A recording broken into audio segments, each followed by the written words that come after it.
នេះធីមនេះធីមមីនេះអត់ទៀនទេពួកនេះអាចសួរបានឥឡូវសុំសួរតែឥឡូវមកម៉ាំងហើយ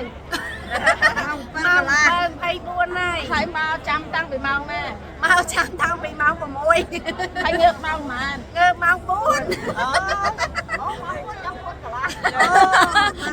សួរថាបើសិនជាទៅធ្វើការបើសិនតែពាក្យច្រើនគេអត់មកចាំអញ្ចឹងទេមិនអញ្ចឹងហ៎គឺតែម៉ោង5ម៉ោង4សួរថាអ្នកណាគេមកធ្វើអញ្ចឹងអត់មានអ្នកណាមកទេមកពីអីស្ម័គ្រចិត្តមកមិនបានស្ម័គ្រចិត្តរំភើបមិនបាន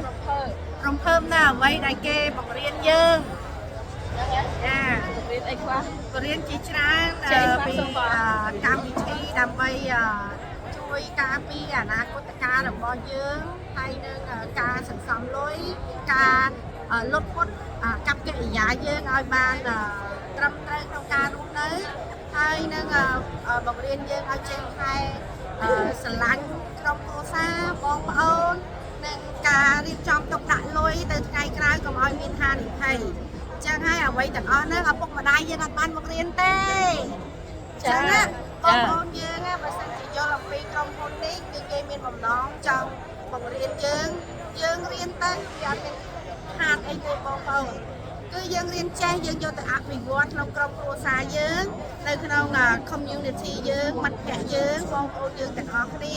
នៅពេលដែលយើងយល់យើងអាចជួយខ្លួនឯងបាននិងចែកចាយទៅអ្នកដទៃទៀតជាអំពើដ៏ល្អមួយដែលយើងគួរគប្បីត្រូវធ្វើបើសិនជាយើងធ្វើបានប៉ុណ្ណាយើងសប្បាយចិត្តប៉ុណ្ណាអរគុណច្រើនល្អណាស់ហោខែទៅបាយលោកអូខេមួយទៀត